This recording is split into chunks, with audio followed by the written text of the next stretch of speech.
정치권 흐름을 세 분과 함께 자세히 짚어보겠습니다. 김경엽 더불어민주당 의원, 백승주 자유한국당 의원, 김중로 국민의당 의원 나오셨습니다.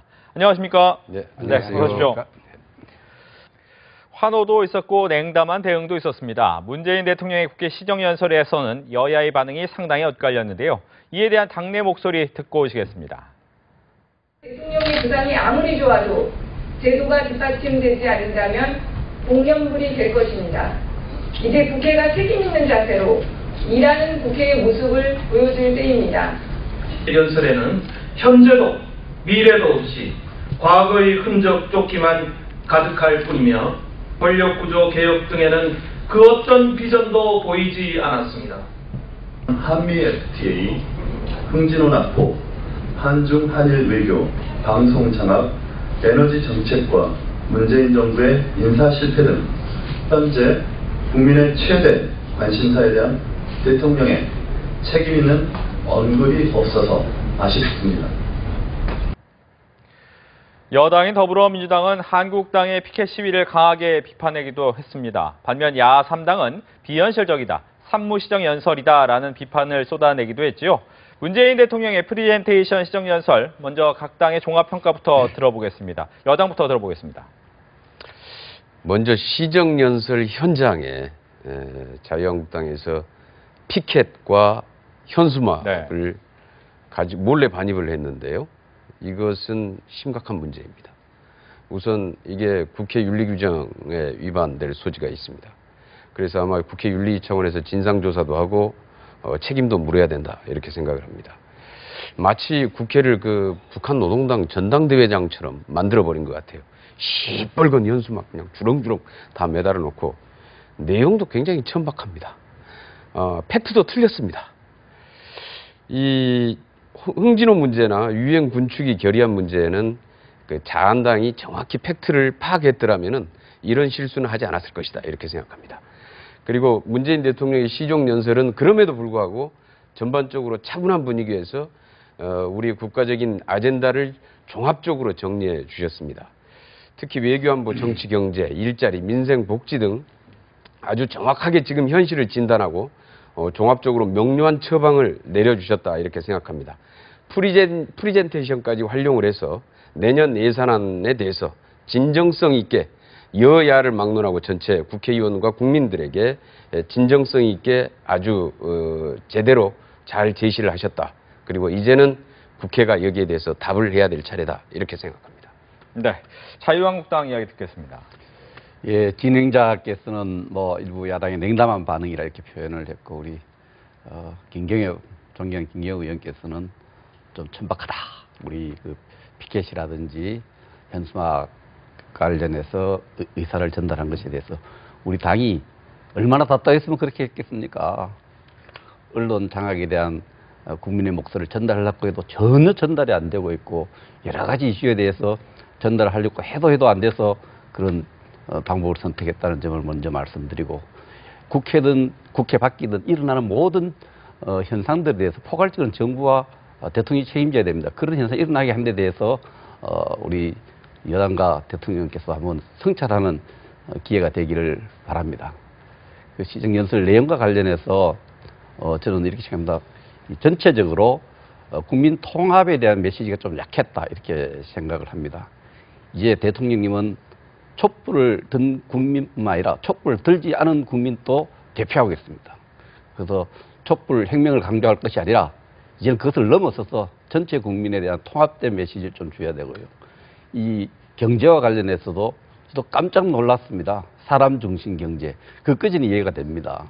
여기서 재벌 중심 경제와 아주 대비시킵니다. 이 부분은 지금까지 경제를 재벌 중심 경제로, 또 지금부터 경제를 사람 중심 경제로 한다는 것은 뭔가 차별화를 강조하려고 하고 새로운 메시지를 담으려고 이제 듣는 사람 입장에서 봤을 때는 역시 경제 주체도 편가르게 하고 경제 정책도 편가르게 한다 이런 메시지가 나올 수 있습니다. 그리고 또 계속해서 적폐청산을 강조하고 있고 그래서 굉장히 그런 점에서는 통합에 대한 대통령의 책무와 직무를 좀 더 담아냈더라면 하는 아쉬움이 좀 있습니다. 이 세부적으로 경제 재정 정책과 관련해서는 7.1%의 예산안을 편성하면서 경제 성장률은 한 3% 정도로 저희들 예상하고 있지 않습니까?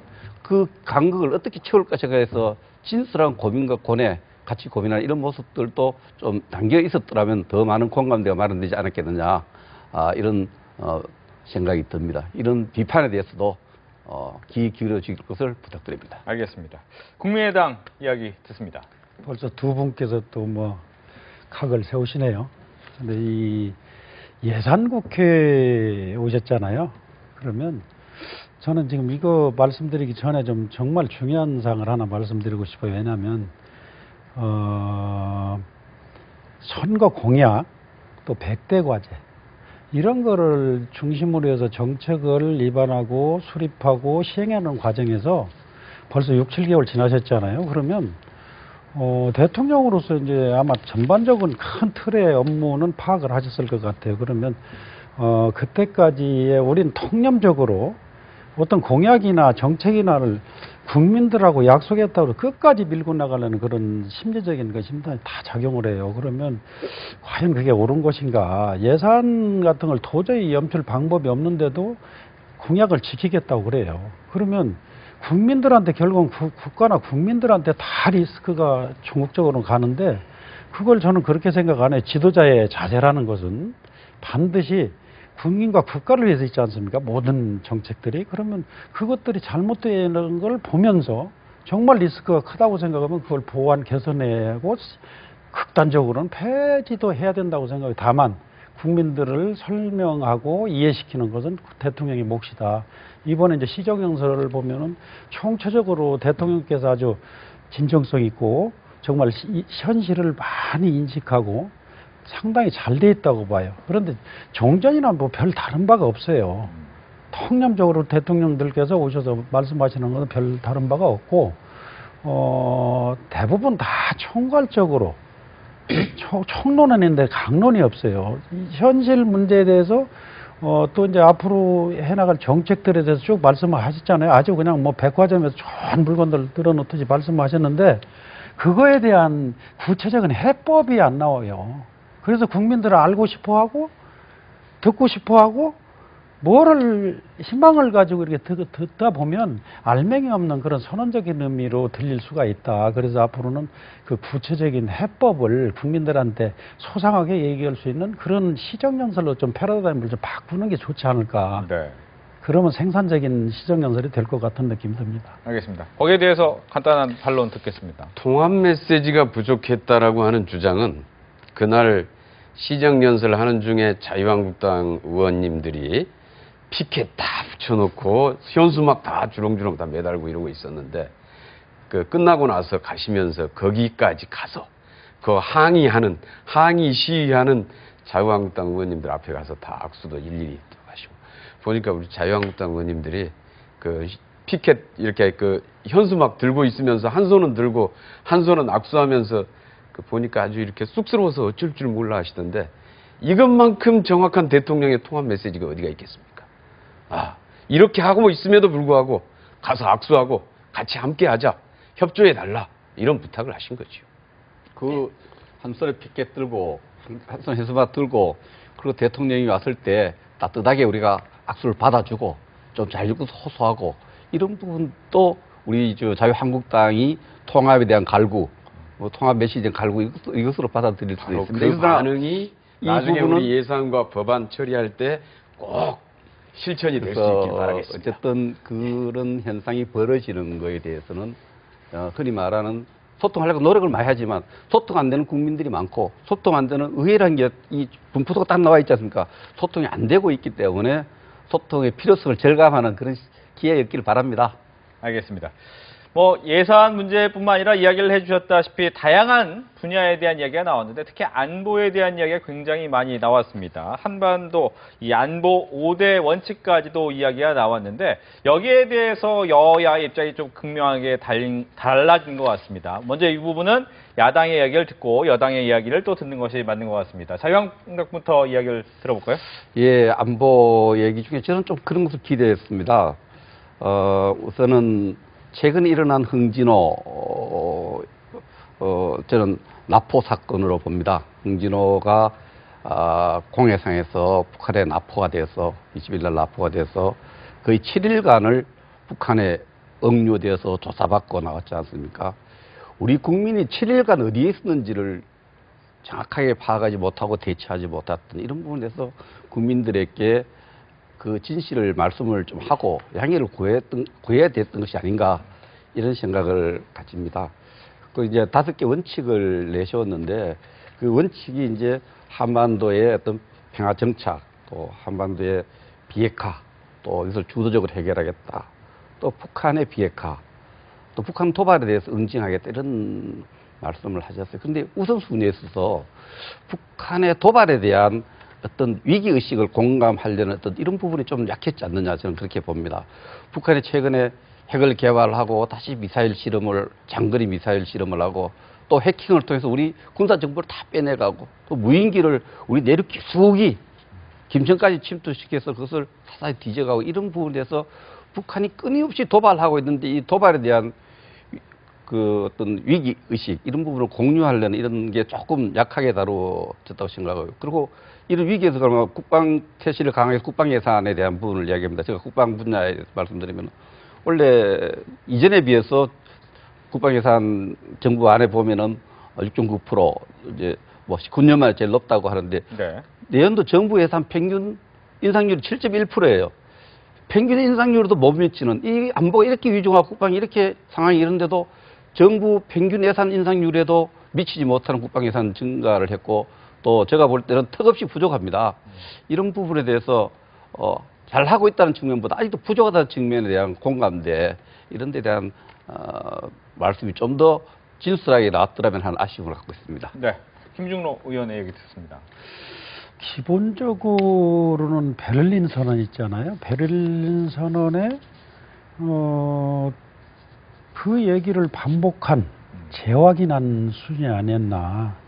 그 중에서 이제 5대 5원칙을 보면 전부 다 그 운전자론이라든가 이런 비핵화 문제라든가 이런 것들이 정말 이제 현실을 직시해야 된다고 봐요. 예를 들면 운전자론이다 그러면 벌써 그게 맞지 않다는 거가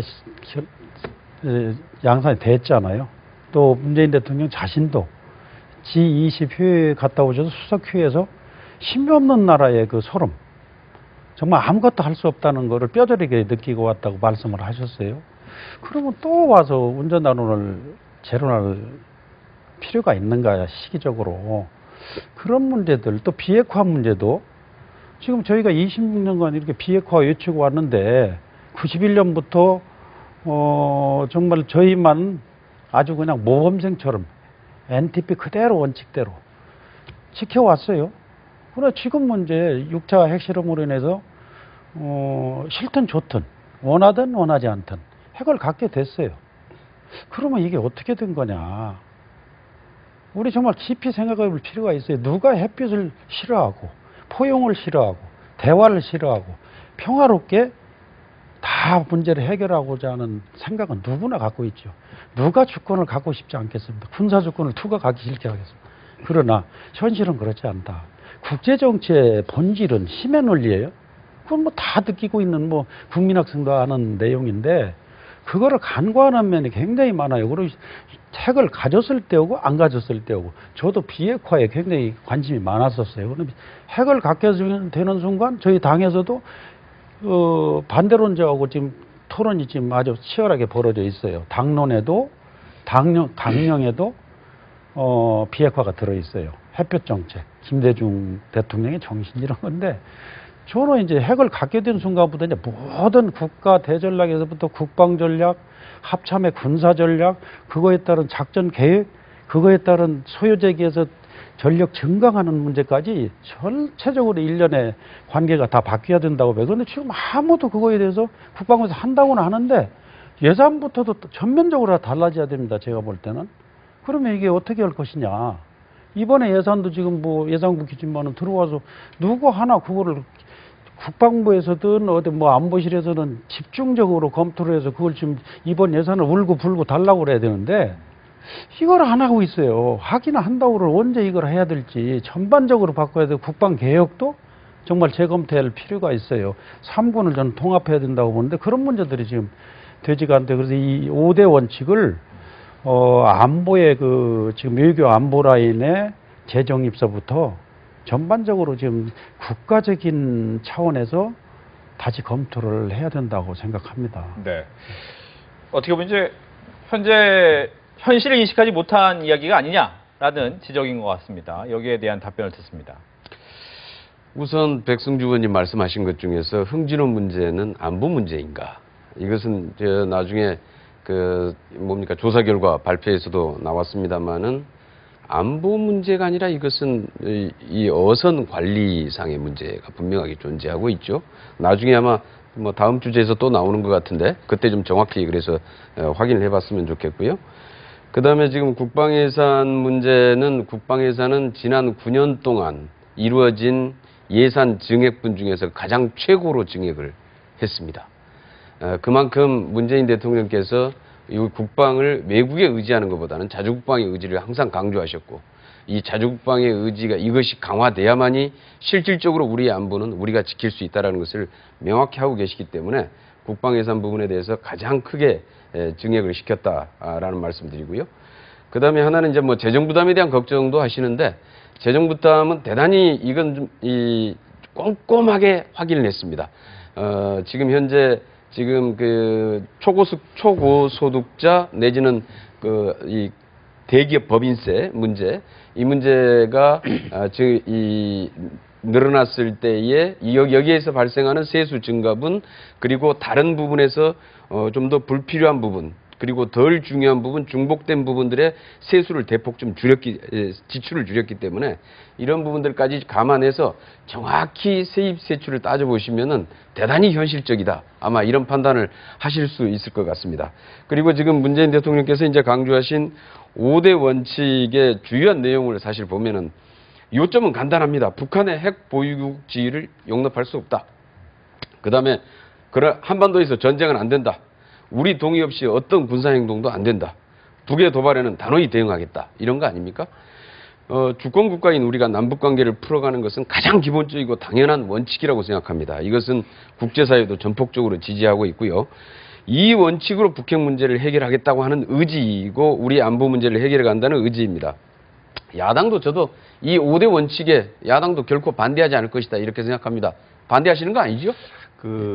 의지 결의 부분에 대해서 누가 반대를 하겠습니까? 한반도 비핵화 원칙 그것을 완성하겠다 했는데 누가 반대하겠어요? 전 세계가 다 공감하고 있는 얘기인데 문제는 현실은 뭡니까? 한반도 비핵화 원칙이 깨졌다는 데 있습니다. 북한이 이미 6차례 핵실험을 했고 거의 핵을 전술적으로 사용할 수 있는 그 수준에 있기 때문에 북한이 이미 한반도 비핵화 원칙을 깨버렸어요. 깨진 상태에서 우리만 그것만 붙들고 있어갖고 우리 안보가 튼튼해지겠냐 이거죠. 그래서 우리 국민들이 오죽 답답했으면은 국민들 중 68%가 전술 핵을 갖고 왔더라도 좀 우리 안심을 좀 시켜줬으면 좋겠다 이런 여론을 갖고 있어요.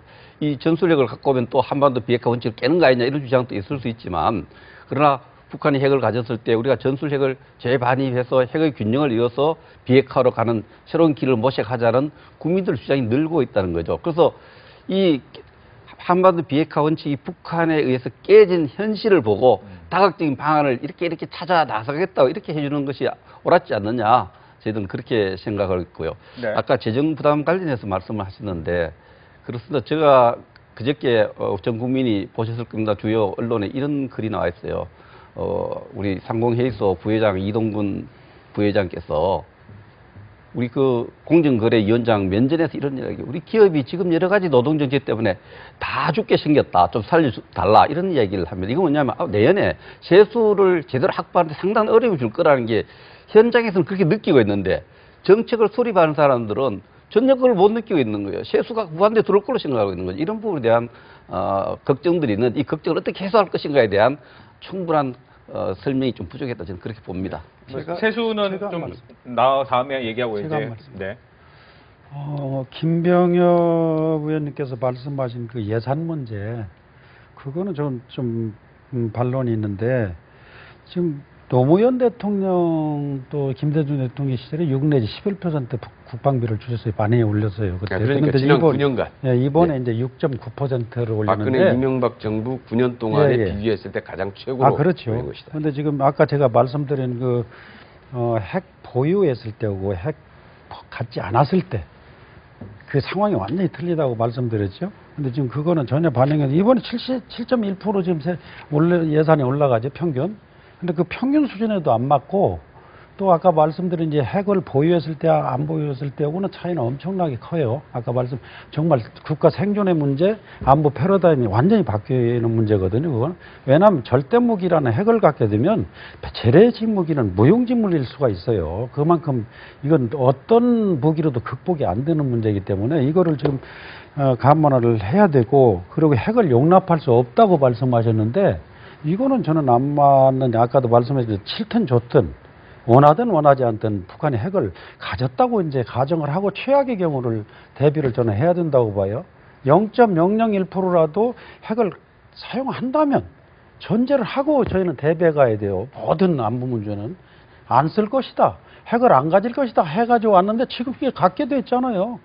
지금 그걸 부정할 사람 아무도 없어요. 그러고는 지금도 자꾸 비핵화 하는데 핵 문제도 핵 정책이라든가 핵에 대한 전반적인 로드맵을 만들어서 그걸 무슨 지금 아까 백승주 의원님 말씀하신 거기에는 제 반론이 있는데 무슨 전술핵 무기로 국한되는 문제가 아니에요. 전략자산 전체가 다 지금 시공간을 뛰어넘는 전략이에요. 지금은 뭐 태평양에서 쏴서 북한을 사격할 수도 있고 시간과 공간의 문제 굳이 전술핵 무기를 배치해서 뭐 문제를 일으킬 하등의 문제도 없어요. 다만 저희도 이제 핵 문제를 근본적으로 로드맵을 만들어서 차원을 높여가면서 수준을 올려가면서 전략적인 카드로 활용해야 된다. 그게 굉장히 바람직한 방향이 아닌가 저는 그렇게 생각하고 아까 예산 문제는 핵 전후를 정말 확실하게 김영익 의원님 당에서도 그렇고 청와대도 그렇고 이거 정말 국방부나 안보실이나 다 총체적으로 이걸 강구를 해야 됩니다. 대책을. 즉 핵은 이미 갖고 있는데 비핵화라는 말이 좀 현실에 안 맞다라는 주장이죠. 그러니까 북한은 핵무장을 지금도 계속 강행을 하고 있는 거고요. 우리는 이것을 막기 위해서 국제사회가 함께 공조해서 노력을 하고 있는 거죠. 비핵화를. 물론 지금 현재 그렇다고 해서 지금 북한의 핵무장을 우리가 그걸 용인할 수는 없는 거 아닙니까? 핵 보유국으로 인정해 달라고 하는 것은 북한의 요구이고 그러나 국제사회도 우리도 결코 북한을 핵 보유국으로 인정할 수 없다라고 하는 건 방침이고 따라서 핵을 완성 개발하더라도 우리는 끊임없이 비핵화를 추진해 나간다고 하는 것은 우리 정부뿐만 아니라 전체 국제사회가 추진해야 될 공통의 목표이자 방향입니다. 그리고 지금 현재 우리는 여기에 대해서 우선 그러나 대응하기 위해서는 우선 북한의 핵미사일 개발에 대해서 대응하기 위해서 이번에 국방예산에도 반영이 됐습니다마는 삼축체계 조기 완성을 통해서 북핵미사일 대응체계를 갖춰야 되겠다. 그래서 국방예산도 이번에 지난 9년 동안에 비해서 대폭 최고율로 증액이 됐던 것이죠. 그래서 이 문제는 좀 그런 차원에서 국방예산은 바라봐 주셨으면 좋겠다라는 말씀 김중노 의원님한테 드리고요. 이번에 물론 이제 아주 이것과 관련된 구체적인 대안까지 나오지 못했다는 것은 압니다. 그러나 시정연설이 시간 제약의 한계가 있고 그 다음에 이것이 예산안의 주요한 골격을 국민들께 그리고 국회에 설명하는 자리이기 때문에 실질적으로 아주 구체적인 정책적인 대안까지를 내는 자리는 아니었다라는 말씀드리고 나중에 그런 부분들은 국회에서 함께 좀 더 논의를 해서 그런 부분들은 좀 보완을 했으면 좋겠습니다. 네, 혹시 뭐 더 이야기하실 것이 있는 아까 그 네. 예산에서 6.9%가 대폭 올렸다고 그러시는데 제가 이제 지금 전력 운영비하고 전력 증강비하고 70대 30배요 현재. 근데 지금 6.9% 올렸는데 뭐 병사들 봉급 뭐 인건비 빼고 나면 그렇게 오르는 게 그렇게 많지 않아요. 전력 증강에 투자할 돈이. 그래서 저는 지금 얘기하는 겁니다. 그리고 삼축체계? 그거는 재래식 무기에 대한 정말 좋은 삼축이지 핵무기나 이런 거는 별 문제가 크게 없어요. 제가 보기에는. 추가적으로 조금 더 말씀을 드리면은 비율상으로 6.9%가 9년 만에 제일 높은 거 맞습니다. 그러나 이것이 정부가 복지 분야뿐만 아니라 다른 분야 전체 예산 7.1% 올리면서 국방부 예산 6.9% 올리기 때문에 평균 지수보다 낮은 거예요. 그래서 미안하다. 원래 공약대로 못해서 미안하다가 나와야 되는 겁니다. 그리고 전체 예산 항목을 보면은 새로운 국방 사업들의 신규 전력 증강 사업이 1,300억에 불과합니다. 비행기 한 대값이 불과해요. 이런 부분은 뭐 당선된 지 얼마 되지 않았기 때문에 그렇습니다만은 의지와 이런 부분은 인정하더라도 그러나 구체적인 프로그램에 있어서는 제가 국방위원으로 들여다보면은 굉장히 이런 한반도 위기의 어떤 상황, 위기 국면에서는 좀 부족하다. 6.9%도 부족하고 세부 프로그램도 부족하다. 이런 부분 국회에 다뤄가겠습니다. 꼼꼼히 따져가지고. 말씀만 저 드리면 네. 지금 지금 예산이 그 보건 복지 일반 복지가 12% 3%를 올렸어요. 제일 많이 올라갔습니다. 앵커님 말씀드리자면 그 복지 중에 일반 복지가 중요합니까? 안보 복지가 중요합니까? 국민들한테? 안보 복지가 최고 중요한 가치가 아니겠어요? 그거보다 더한 거 없어요. 그게 좀 정치권이나 이제 정부에서는 저희가 이제 정치인의 입장에서는 뭐 국민들 귀에 좋은 얘기만 할 수가 있어요. 그러나 지금 심각합니다.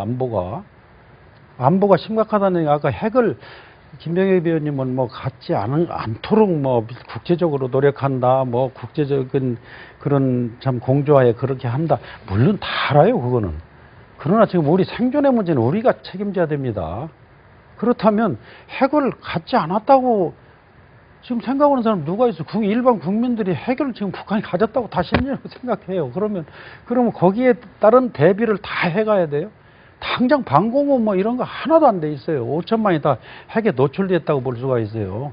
그렇게 국민들이 심각하게 받아들이고 있는데 정부에서는 계속 비핵화하고 핵을 갖지 않도록 하겠다. 비핵화를 무력화시키겠다. 물론 전국적으로는 그렇게 하면 다 좋지요. 누가 싫어합니까? 저도 좋아하고죠. 국민 다 모두가 싫어하지만 현실은 그렇지 않다. 알겠습니다. 여기에 대한 답까지 듣고 다음 주에 넘어가겠습니다. 우선 그 복지가 뭐 어떤 복지가 중요하고 어떤 복지는 중요하지 않다 이러면 안 될 것 같고요. 다 중요하죠. 그리고 이번에 안보 복지 관련된 예산도 특히 나라를 위해서 희생하고 고생했던 우리 이제 참전 유공자들에 대해서는 보훈수당을 대폭 증액을 했던 것이고요. 그 다음에 사병수당도 이번만큼 올린 적이 없죠. 그래서 이 안보복지 측면도 충분히 물론 아주 100% 만족이야 할 수 없겠죠. 그러나 지금 예산의 범위 내에서 가장 적정한 수준으로 올려가고 있고 또 당초에 목표했던 부분들을 차근차근 한 단계씩 실천해 가고 있다 이렇게 보시면 될 것 같고요. 그 다음에 하나는 좀 전술핵 배치 문제는 우리 자유한국당에서 주장을 계속 하시는데 전술핵 배치 문제는 현실적으로 굉장히 불가능하죠. 이것은 왜냐하면 미국도 반대하고 유엔도 반대하고 국제사회가 반대합니다. 우리가 전술핵 배치를 강행을 하는 순간에 우리도 북한 수준의 대북 제재를 감수해야 합니다. 그렇게 되면은 우리 경제가 대외 의존도가 80% 이상인데 우리 경제는 더 이상 버틸 수가 없습니다. 거기에다가 지금 문제는 한반도 비핵화를 지금 가고자 하는 방향과 목표를 설정해 놓고 온 지금 국제사회가 함께 노력하고 있는데 여기에다가 전술핵 배치를 하겠다 이렇게 해버리는 순간에 북한의 핵무장을 인정해버리는 결과를 초래하게 된다 이런 얘기입니다. 그래서 일단 전술핵 배치 문제는 그렇게 섣불게 할 문제가 아니고요. 미국에서도 여러 가지 시나리오로 검토를 다 했는데 이거 가지고 협상수단으로도 강구도 해봤다고 그래요. 검토도 해봤다고 그럽니다. 그런데 검토해본 결과 이거 가지고 북한의 협상수단으로 결코 먹히지 않을 것이다라고 하는 결론까지 다 내렸고 그래서 전술핵은 안 된다는 것으로 방침을 이미 결정한 것으로 이렇게 나와 있습니다. 근데 그 부분은 이제 제가 분명히 말씀을 좀 드려야 될 사실관계를 좀 드려야 될 부분이 있습니다. 전술핵을 재배치하면은 우리가 북한 수준으로 제재를 받는다. 이 주장은 틀린 주장입니다. 이미 전술핵은 유럽에 지금도 배치되어 있고요. 배치된 유럽 국가들이 이태리라든가 터키라든가 이런 나라들 북한 수준의 제재를 안 받고 있습니다. 그리고 또 전술핵은 우리나라에도 91년 이전에 많이 배치되어 있던 적이 있고 전술핵 배치는 비핵화 원칙을 지키기 위한 수단으로서의 가치를 가지기 때문에 또 전 국민 68% 원하고 있는 상황입니다. 물론 전술핵이 배치가 구현되기 위해서는 이행되기 위해서는 대한민국 정부 입장이 제일 중요하죠. 정부 입장이 중요하고 또 미국의 정부 입장이 중요하고 이것이 돼야 이제 가는 건데 처음부터 이것을 절대 안 된다는 입장은 제가 적절하지 않다. 다각적인 안보 대책 속에서 이 구상을 포함해서 검토를 할 필요가 있다고 생각합니다. 우리 국방부 장관도 그럴 필요 있다고 이야기한 적이 많아요. 영 국방부 장관도 그런 차원에서 봐야 된다 이렇게 봅니다. 외교적으로 그러니까 유럽이나 이런 지역에서 지금 배치되고 있는 전술핵의 운영 현황을 잘 봐야 되는데요. 미국이 점차 지금 기존에 있던 전술핵마저도 전차 다 감소시켜가고 있습니다. 철수를 시켜가고 있는 거거든요. 왜냐하면 이제 이게 좀 비핵화 큰 군축 핵 협상의 큰 방향이기 때문에 그렇게 하고 있는 현실이고요. 물론 전술핵을 배치하는 것, 그것은 미국에 있는 전술핵을 배치하는 방법이 있을 수 있고, 그런데 이것은 미국이 결정해야 되는데 미국이 안 합니다. 일단 배치할 전술핵이 없습니다. 우선. 그리고 두 번째는 그러면 이제 홍준표 대표 주장처럼 자체 핵 개발을 해야 된다. 이런 주장인데 그랬을 경우에는 아까 얘기했던 대북 제재에 해당하는 우리도 경제 제재를 감수해야 된다. 이런 얘기입니다. 근데 지금 유럽에서 그 전술 제품이나 철수되고 줄어들고 있고 또 정확한 통계는 이야기 안 하지 않습니까? 지점하고. 그러나 중요한 것은 유럽에는 북한 같은 나라가 없어요. 김정일 같은 지도자가 없습니다. 그렇기 때문에 유럽에 비교하는 건 적절하지 않은 부분도 있습니다. 그 문제는 이제 네. 조정을 해드리죠. 그 문제는 지금 전술핵을 뭐 배치 안 하나 막 그거 가지고 노론소론 하잖아요. 근데 저는 그걸 제시했어요. 총리께도 제 대정부 질의할 때 아주 강력하게 얘기했는데 한미 상호 방위 조약 있잖아요. 그거에 지금 5개, 4개의 불평등한 부분들이 있어요. 제가 다 지적해서 그거 다 읽어보고 아르켜 줬어요. 총리께서도 두 총리를 다 제가 질문 다 드렸는데 아무도 읽어본 사람이 없어요.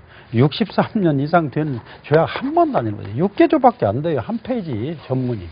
그러면 거기 보면 4군데가 아주 불평등한데 그때 우리가 맺을 때부터 굉장히 불평등하게 맺었어요. 근데 한 번도 그걸 개정하는, 일본은 벌써 개정을 해서 수준에 높게 올라왔어요. 우리는 개정하는 여기에 첫째는 자동 개입 문제가 들어가야 된다고 저는 봐요. 지금 조중 동맹도 다 지체 없이 전투에 개입하도록 돼 있고, 그럼 우리는 안 돼 있어요. 의라는 게 얼마나 복잡합니까? 미국이 그 절차를 거치려면 지금 전쟁이 무슨 뭐 초전에 그냥 끝날 수도 있는 파인데 그게 들어가야 되고, 두 번째는 방금 전술핵 무기 문제인데 핵 미사일을 방어할 수 있는 또 우산을 제공할 수 있는 전략 자산을 어떻게 운영할 거니까 운영 개념이 거기에 명확하게 명시를 해서 거기에 포함을 시키면 그거가 그래도 핵부산의 수준에 맞게 우리 눈높이 어느 정도 맞을 수 있다. 네. 지금 이거 가지고는 뭐 순환 배치다, 상시 배치다 우리가 운영하는 거 아니기 때문에 믿을 수도 없고 그래요. 그리고 지금 엊그제 브루킹스 연구소, 미국의 아주 유명한 싱크탱크에서 그 연구 보고서 나왔잖아요. 미국의 핵우산을 다른 국가들도 지금 상당히 불신을 하고 있어요. 심리적으로. 북한이 핵을 갖게 되니까 일본, 호주, 대만, 필리핀, 베트남까지 전부 그 핵우산이 우리를 보호해줄 수 없다는 심리적인 지금 불안감에 쌓여있다고 그래요. 그래서 다 핵에 대해서 관심을 갖게 되고 핵무장까지도 심리적으로 생각을 한다는 그런 연구 보고가 나왔는데 그걸 저희들이 참고하시면 될 것 같아요. 알겠습니다. 이 주제는 여기까지 듣도록 하겠습니다. 다음 주제로 넘어가면요. 문재인 대통령 이번 주의 스케줄은 그 어느 때보다 좀 빼곡해 보이지요. 한미 정상회담을 시작으로 한중 정상회담, 아세안 3개국 순방까지 숨가쁜 외교 일정에 들어가게 되는데 관련 영상 먼저 보시고 오겠습니다.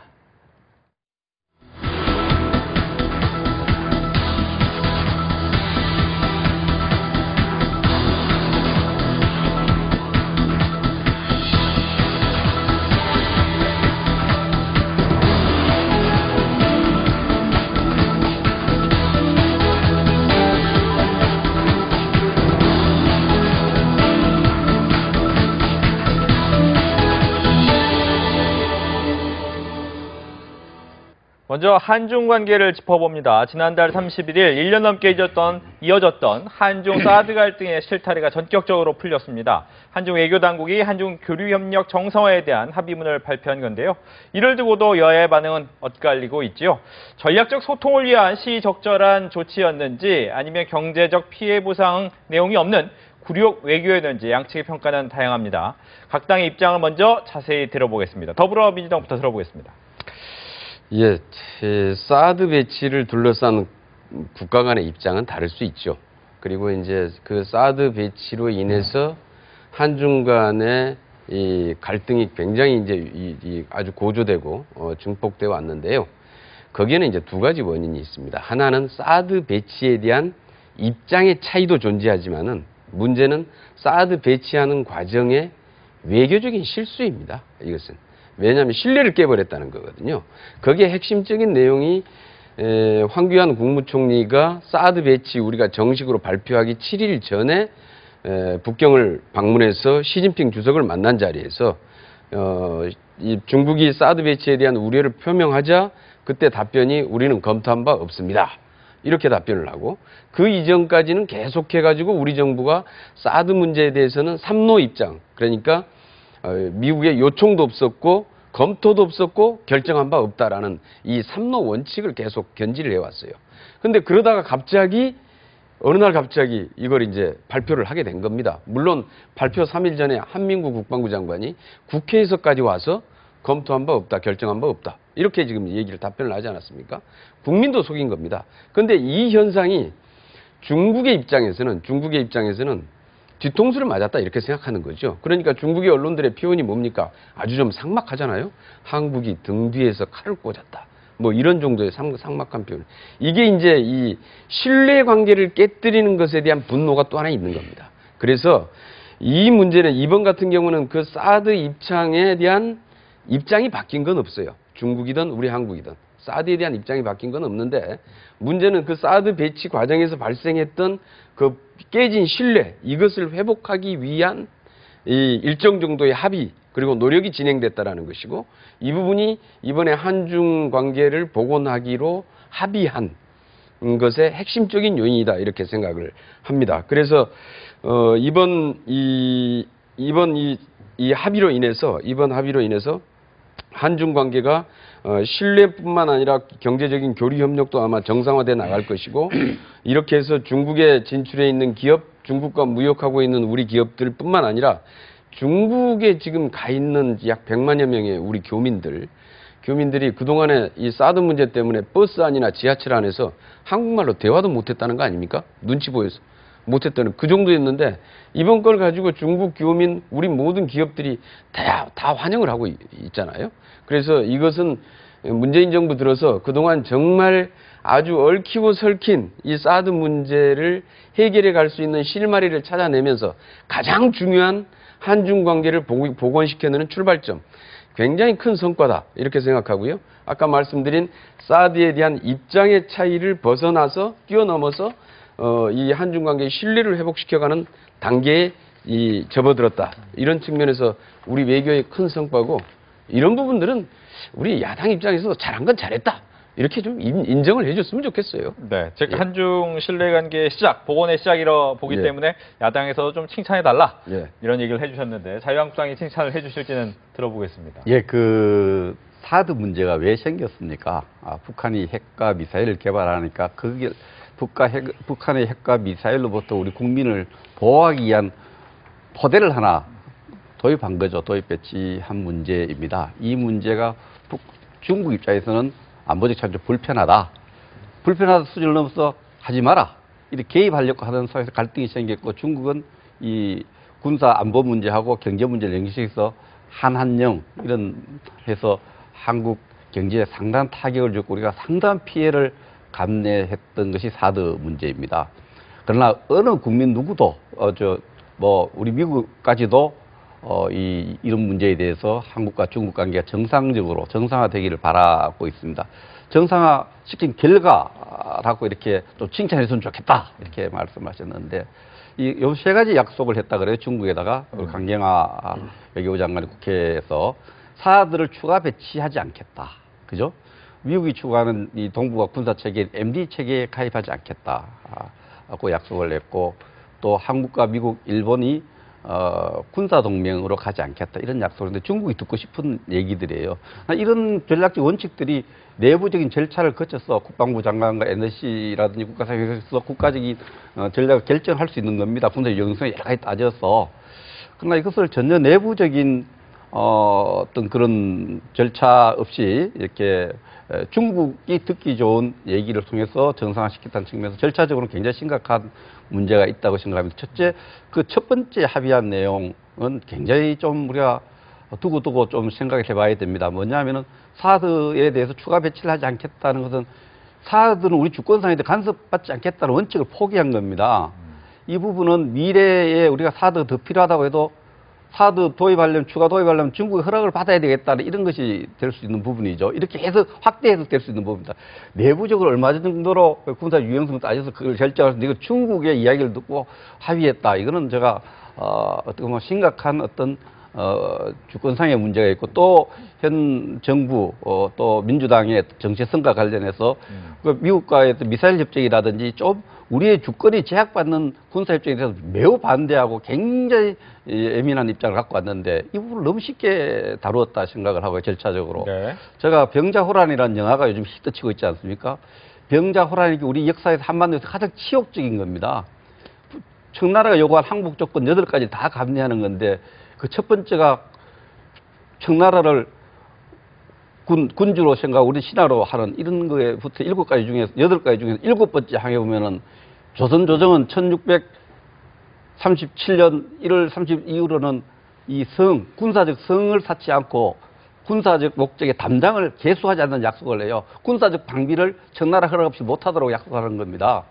뭘 그까지 확대 해석하고 싶지 않고 스스로 비하하고 싶진 않아요. 그러나 이러한 중요한 군사 주권과 안보가 가는 문제는 좀 더 절차나 이런 것도 좀 더 세심하고 신중해야 되는 이런 입장을 저희 당은 갖고 있고 네. 이런 많은 언론들도 이런 부분에 대해서 좀 신중했어야 된다는 지적을 많이 하고 있습니다. 이런 알겠습니다. 실수가 반복돼서는 안 된다고 이렇게 생각을 합니다. 네. 국민의당 이야기 듣겠습니다. 김겸엽 위원님께서 말씀하셨듯이 그 대중 외교에 노력한 결과 그 성공에 대해서는 정말 긍정적이고 또 좋게 평가를 합니다. 그러나 아까 우리 백승주 의원님 말씀하셨듯이 그러한 선례들이 잘못하면 사드로 끝나는 게 아니고 다른 것도 또 무기 들어올 때마다 예를 들면 그런 식으로 해서 보복하다가 또 풀어지고 보복하다 풀어지는 그런 선례가 되는 문제가 있으면 절대로 안 되겠다는 생각이 들고 또 한 가지는 이제 에이펙 정상회담에 즈음해서 양국 정상회담을 열기 위해서 국민들 일각에서는 구려외교다, 이면 합의가 없었는가 이런 의구심을 지울 수가 없어요. 그런 문제들이 있다면 이거는 길게 보면 굉장한 정부의 실책이 될 수도 있고 또 한편으로는 이제 이 안보의 핵심 이익은 결코 협상이나 뭐 타협의 대상이 아니거든요. 그러면 이런 문제들이 삼노 정책, 삼불 정책을 보면 하나하나 뜯어보시면 전부 다 뭐 안 하겠다, 발전시키지 않겠다, 뭐 않겠다 그래요. 그러면 그런 것들은 전부 다 이제 미국하고 관계가 되고 일본하고 관계가 되고 MD나 또 한미, 일, 군사 동맹 여러 가지가 이제 다 복합적으로 이제 아주 복잡한 방정식인데 이건 일시적으로 미봉책에 불과하지 항상 또 불씨를 안게 되지 않을까 걱정이 돼요. 그러면 양쪽을 얻겠다고 줄타기 외교를 하다가 결국은 둘 다 잃는 형국이 될 가능성도 없지 않아 있어요. 그러면 이걸 누가 책임지겠느냐. 이 미묘한 그런 관계가 있고 더욱이 지금 이번에 그 일을 성사시키기 위한 노력의 과정을 보면 지금도 외교 안보 라인이 불안해요. 예? 뭐 청와대 2차장이 뛰어가지고 다니고 안보실장이 떠다니고 하는데 또 외무부 장관은 또 엉뚱한 또 뭐 사드를 보니 국방부 장관은 또 협의를 안 했다고 그래요. 그러면 조율도 안 한 상태 그러면 외교라 임마. 지금 청와대 외교안보라는 외교 전문가들 중심으로 되어 있고 1차장 한 사람 연구기관에서 했던 군인 한 사람 있어요. 군사 전략이 없어요. 그러니까 대통령께서 그 워딩을 보면 계속 번복되거나 다른 얘기가 오가요. 그리고 뭐 또 뭐 문재인 그 교수나 또 국방장관하고는 아주 안 좋은 그런 제가 참 농담으로 뭐 술이라도 한잔 해보쇼 이랬는데 참 웃지 못할 그런 관계에서 상황은 엄중한데 네. 우리나라가 지금 외교 안보 라인도 그러고 이 중국 관계 참 만시지탄이지만 참 잘 됐어요. 잘 되는데 잘 된 반면에 그 잘못하면 역기능이 굉장히 시달릴 가능성이 높다. 그리고 중국과의 갈등의 불씨가 상존해 있고 또 그거에 따라서 미국하고 또 이상한 관계가 될 수 있다는 그런 염려가 앞섭니다. 알겠습니다. 즉 삼불 입장 표명에 대해서 가장 많이 지적이 나왔습니다. 이제 우선 삼불 약속은 존재하지 않죠. 그리고 중국 정부도 약속이 아니라 입장 표명이었다라고 다시 수정을 해서 발표를 했습니다. 그 약속은 존재하지 않는다라는 것이고요. 즉 합의는 아니고 입장 예. 표명이었다라는 예, 거죠. 입장 표명이었다라는 것이고요. 그다음에 이제 그 미국의 이 세 가지의 그 입장 중에서 미국의 MD 체계 편입에 반대한다라는 것은 박근혜 정부도 당연히 반대해왔고 역대 정부의 당연한 사안이고 앞으로도 우리가 지켜야 될 원칙입니다. 그다음에 한미일 군사 동맹화도 반대하는 것도 역시 마찬가지입니다. 이것을 이렇게 하는 것은 정말 이건 군사주권의 심각한 문제를 초래할 뿐만 아니라 이 정도로 가기 시작하면 이것은 일본을 지금 현재 대중국 포위망의 핵심 지금 기지로 만들려고 하는 건데요. 미국이요? 여기에 우리가 지금 편입해 들어가는 것이기 때문에 이것은 제2의 을사보호조약이 돼버립니다. 그래서 결코 우리가 받아들여서는 안 되는 문제이고요. 그다음에 사드 배치 문제는 사드 배치를 주권상의 문제로 해석을 하는 것은 저는 굉장히 문제가 있다라는 판단입니다. 왜냐하면은 사드 배치 문제는 중국의 요구를 들어줄 거냐, 미국의 요구를 들어줄 거냐, 둘 중에 하나 선택해야 될 문제입니다. 그러니까 사드를 우리가 들여와서 우리가 배치해서 우리가 운용하는 문제가 아니라 사드는 미국이 요구를 했고 우리가 사실 그 사드 기지를 내주는 문제이기 때문에 우리는 미국의 요구를 수행했던 것이고 문제는 이것이 외교적인 국가 간의 합의 사항이기 때문에 정권이 바뀐다고 해서 또 이것을 쉽사리 뒤집을 수 있는 사안이 아닙니다. 그렇기 때문에 이미 엎질러진 물이다 지금 이렇게 얘기를 했던 것이고요. 그럼에도 불구하고 이런 문제들로 인해서 한중 관계가 엄청나게 악화돼 있음에도 불구하고 이번 계기에 이것을 입장과 현실이라는 차이로 정교한 외교 전략을 구사하면서 이번에는 한중 관계를 다시 복원시켜내는 출발점을 만들었다고 하는 것은 그건 성과로서 인정을 해 주시는 게 좋을 것 같습니다. 네, 지금 보면 이제 MD 체계 참여와 한미일 군사동맹 부분은 기존 정권에서도 같은 얘기가 나왔기 때문에 볼 수 없다라고 얘기를 하셨어요. 지금 그 김경우 의원님 말씀하신 내용대로 네. 10월 31일 날 한중 외교부 공동 발표 회비문 전문을 제가 꼼꼼하게 봤어요. 입장 표명을 많이 강조하고 있습니다. 그런데 외교부 장관님은 국회에 와서 답변을 이 전문 내용보다 더 나갔어요. 제가 이제 중국의 간신상 이렇게 하기로 했다. 이런 부분들이 국민들에게 굉장히 혼란을 줍니다. 정확하게 이해를 하고 계시 그렇게 약속을 하면 안 되는 걸 알고 계시잖아요. 우리 김경우 의원님도 그 입장 표명 정도였다 하는데 그 약속이 되었으면 안 될 사안이죠. 그렇지 않습니까? 그래서 이 국가적 과제로서 한중 관계를 정상화시켜야 되고 어떤 정부가 문재인 정부가 아니어도 어떤 정부가 들었어도 정상화시킬 노력은 했을 거고 그런 노력을 계속 했다는 점 그 점은 보지만 그런 안 해도 될 약속 특히 그 2번, 3번 상황이고 1번 추가 배치를 안 하기로 하였다 이런 부분은 그저께 브룩스 연합사령관도 분명히 더 추가적으로 필요하면 어떻게 할 거냐 또 새로운 정부가 들어서면 그 부분을 달라지면 어떻게 될 거냐 이런 문제가 생기기 때문에 그런 미래의 안보에 부담을 주는 약속 이런 부분들은 앞으로도 신중히 해야 되고 해야 된다 이런 입장을 제가 가지고 있습니다. 네, 국민의당님도 잠깐 얘기 듣겠습니다. 예, 삼불이 약속이죠. 뭐 입장이라고든지 뭐 약속이든 정확한 명칭은 이제 약속은 아니고 입장 표명이라고 이제 입장 중쪽에서도 표명이든 얘기가 입장 나왔습니다. 표명이 됐든 약속이 됐든 이거는 심각한 얘기들입니다. 다. 예를 들면 사드 추가 배치 검토하지 않겠다? 이거는 상위방위제하고 소파에 위배돼요. 미국에서 요구하면 해야 됩니다. 우리가 허여한 단어 그대로 허여입니다. 허용해야 돼요. 그거 어떻게 안 합니까? 추가 배치. 그리고 저는 개인적으로 안보 전문가 입장에서 지금 사드가 1개 포대가 한강 이남을 책임진다고 그러잖아요. 그럼 그 사드가 정말 효용성이 있다면 저희 돈이라도 들여서 사다 놔야 됩니다.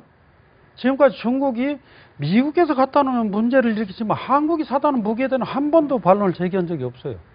그러면 이거를 이런 식으로 해서 검토하지 않겠다. 입장이 됐든 뭐 약속이 됐든 양국 간의 얘기예요. 고위 정책 위반자들이 다 와서 한 거예요. 그러면 그런 문제가 있어서 이거는 한미 방위 장역이나 소파의 내용하고는 위배된다.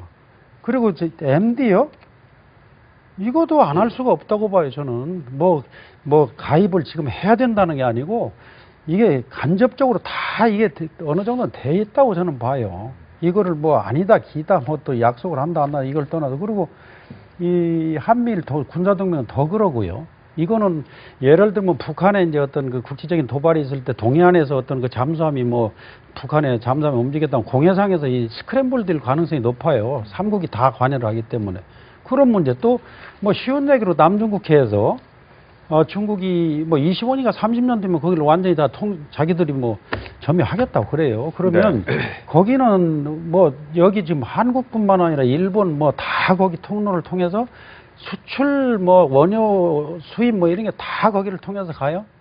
그러면 해상을 차단하는 거예요. 그러면 그거를 삼국이 동맹이 돼서 그걸 타결을 해야 될 텐데 그런 문제들이 여러 가지가 걸려 있어요. 그러면 이 세 가지가 국가 안보 핵심 이익에 해당해요. 이걸 알겠습니다. 어떻게 우리가 뭐 안 하겠다 하겠다 되는 문제도 아니고 삼국이 다 조율을 뭐 했으리라고 저는 좀 기대를 하고 그랬으면 좋겠는데 과연 그걸 하고 한 건지 그렇지 않으면 이건 저는 입장 표명일지라도 굉장히 심각한 문제가 생길 수가 있어요, 앞으로. 예, 간단하게 답 듣고 다음 주제 넘어가겠습니다. 우선 지금 김중노 의원님께서 말씀하신 한미 상호방위조약에 무조건 허용하도록 돼 있다는 건 굉장히 위험한 말씀입니다. 이거는 왜 그러냐면은 미국이 요구하고 한국이 허용하는 절차와 과정이 있습니다. 이게 이제 소파 협정에 이게 아주 구체적으로 명시되어 있는데요. 예산이 수반되는 사항, 국가 안보에 중대한 영향을 미치는 경우, 그리고 우리 국유지, 우리 영토를 제공하는 경우 이런 문제들은 실질적으로 여러 가지 절차들이 복잡하고 개중에는 국회의 비준을 반드시 받도록 또 돼 있습니다. 이런 절차적인 문제가 소파 협정에 규정되어 있기 때문에 그 소파 협정을 정확하게 이행을 하는 게 중요한 문제고요. 아까 말씀드린 대로 지금 사드 문제로 인해서 MD 체제에 편입된다고 하는 그 주장 역시 이건 대단히 위험합니다. 이건 나중에 이건 굉장히 그 심각한 문제가 될 수 있죠. 저는 이게 뭐 국민의당의 공식적인 입장은 아닐 것이라고 생각합니다만은 그래서 그런 좀 표현들은 조심하셔야 될 것 같고요. 그다음에 하여튼 이번 좀 사드 문제가 입장이 정확하게 차이를 인정하면서 지금 가는 거거든요. 그렇기 때문에 이후에 사실은 좀 해야 될 또 과제들이 상당히 많이 남아있다 이렇게 생각을 합니다. 이게 아마 이제 머지않아 이제 다시 이제 한중 정상회담도 지금 계획이 돼 있고 문재인 대통령의 중국 방문이나 그다음에 시진핑 주석의 한국 방문도 역시 추진되고 있는 것으로 알고 있습니다. 이런 과정을 통해서 한중 관계가 훨씬 더 전략적 동반자 관계 그 이상으로 좀 발전해 나갔으면 좋겠다라는 말씀 동시에 드리겠습니다. 알겠습니다. 시간이 거의 다 돼가기 때문에 마지막 주제는 바로 트럼프 미국 대통령의 방한 내용을 하겠습니다. 이번 모레죠. 모레 이제 트럼프 대통령의 방한이 있는데 여러 가지 이슈를 가지고 올 것으로 예상이 되는데 과연 우리나라에서는 문재인 대통령은 도널드 트럼프 미국 대통령에게 어떤 이야기를 하고 무엇을 좀 받아내는 것이 가장 적절할 것이냐에 대해서 좀 이야기를 들어보도록 하겠습니다. 이 부분은 자유한국당부터 듣고 끝에 기회를 드리겠습니다. 예, 트럼프 대통령이 정말 방문을 해서 왔을 때 제가 걱정하는 것부터 말씀을 드리면 성동격서 전략입니다. 동쪽에 소리를 질러놓고 서쪽을 공격하는. 지금 사실 그 트럼프 대통령과 우리 대통령과의 그 북한에 대한 군사적 옵션 문제에서 입장차가 분명히 있습니다. 북한을 다루는 데 있어서 입장차가 있고 또 여러 가지 그 북한을 다루는 데서 입장차가 있는데 이 부분이 크게 부각되고 그걸 어떻게 조절할 것인가. 특히 북한에 대해 독자적인 제재, 추가 제재를 요구하고 있는데 미국은 세컨더리 보이콧, 북한과 거래하고 있는 은행들에서 미국이 같이 제재하겠다는 입장인데 우리 정부 입장 거기 명료하지 않습니다. 독자 제재에 대해서 2차 제재 문제에 대해서 이런 문제에 갈등이 입장차가 있는데 이걸 쭉 다를 것이 했다가 지금 FTA 문제, 우리 경제와 관련된 FTA 문제에서 과도한 요구를 할 가능성이 많다. 우리는 그 개정하고 싶은 범위가 좀 되도록 작게 해서 넘어가려고 하는데 그걸 엄청나게 요구하고 방위 분담 문제라든지 이런 경제 문제, 특히 그 어제 오늘 뉴스를 보면은 한국의 지금 경제를 이끌는 반도체 산업에 대해서 미국 상무성에도 조사하고 있는 게 있죠. 네. 이런 부분에 대해서 이 경제, 우리가 전부 관심이 안보 문제에 쏠려 있는데 미국이 FTA에 든 경제 문제에 대해서 한국의 아킬레스건을 건드리면서 실리를 찾아갈, 극대화해갈, 미국의 이익을 극대화해야 될 가능성에 대비할 필요가 있다. 이렇게 생각을 합니다. 거기에 대한 대비를 좀 철저히 할 필요가 있다고 생각합니다. 알겠습니다. 국민의당 이야기 듣겠습니다. 트럼프 대통령께서 이제 이번에 오시면 대략 두 가지의 핵심 과제를 가지고 오실 것 같아요. 첫째는 저희가 이제 염려했던 군사적인 옵션, 행동화하는 문제, 이런 문제가 아마 틀림없이 거론은 될 걸로 생각해요. 왜냐하면 이제 미국의 입장에서는 모든 사안을 테이블에 놓고 북미 문제를 지금 해결하려는 그런 노력을 하고 있지 않습니까? 유엔을 통해서 뭐 압박과 제재를 하지만 또 우리는 우리대로 또 대화와 압박과 제재라는 투 트랙을 하는데 뭐 물론 무게중심은 후자에 있지만 현재 이제 그런 상황에서 상당히 이제 갈등의 소지도 있거든요. 이제 그거에 대한 트럼프 대통령이 제시를 할 걸로 보고 그걸 어떻게 저희들이 이제 대비하는 국익 차원에서 철저하게 대비를 해야 될 것 같고 두 번째는 이제 아까 이제 백승주 의원님 말씀하셨지만 이제 FTA 또 이제 방위비 문제 이런 것들이 다 이제 이 대북한 문제하고 엮여서 저는 트럼프 대통령을 뵐 때 아무래도 군사적인 문제와 안보와 경제를 다 묶어서 이렇게 타협의 실마리를 찾을 거고 저희는 그걸 분리해서 확실하게 국익 차원에서 하지 않으면 안 된다고 그렇게 생각을 합니다. 알겠습니다. 더불어민주당 얘기 듣습니다.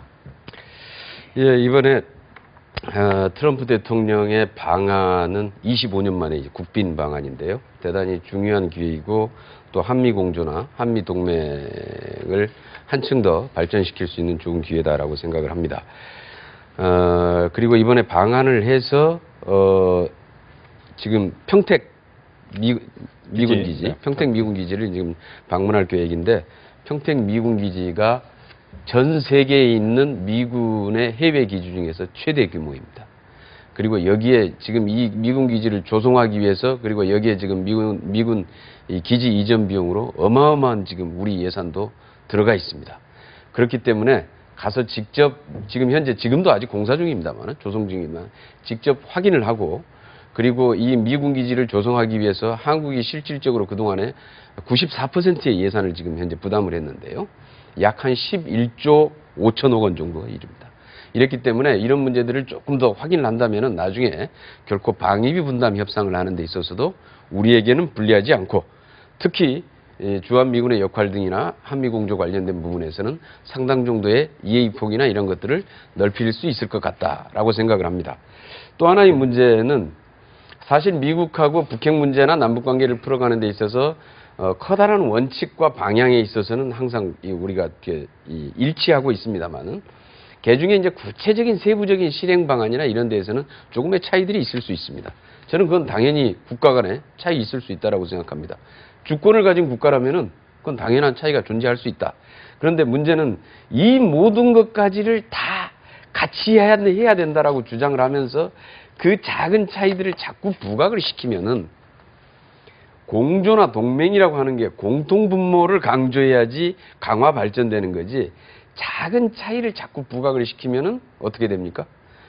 공조가 깨지는 거죠. 동맹이 멀어지는 거죠. 그래서 제가 지금 항상 그 우리 외교통일위원회 위해서도 우리 자유한국당 의원님들한테 그런 걸 자꾸 강조하는 게 한미관계에 도움이 안 됩니다. 이렇게 말씀을 드리는데 저번에 홍준표 대표 방미했을 때도 가가지고 뭐 전술핵 얘기하고 그다음에 거기 가가지고 뭐 지금 문재인 정부는 뭐 반미 정부이고 이런 얘기하면은 한미 공조에 도움이 됩니까? 그래서 외교는 여야가 정치적인 당리당략을 떠나서 힘을 합쳐야만이 외교의 힘이 나오고 국익이 관철될 수 있다 이렇게 생각을 합니다. 그래서 그런 차원에서 이번에 트럼프 대통령의 방안에 대한 여야 간의 입장도 그렇고 이후에 우리 외교안보 통일정책 관련해서 우리 야당의 전폭적인 지지 물론 하면서도 비판할 건 해야죠. 비판할 건 하시지만은 그러나 정확히 결정된 방침에 대해서는 힘을 실어서 이러한 것들이 실질적으로 국익을 극대화하는 데 도움이 될 수 있도록 협조를 부탁드리겠습니다. 알겠습니다. 이렇게 해서 늦은 밤 세 분과 함께 정치권 이슈에 대해서 이야기 나눠봤습니다. 오늘 이야기 잘 들었습니다. 네, 감사합니다. 네, 복잡한 정치 이슈를 공정하고 당당하게 풀어보는 정정당당 오늘 준비한 내용은 여기까지입니다. 다음 주 정정당당은 저녁 8시 40분에 다시 찾아뵙겠습니다. 시청해주셔서 고맙습니다.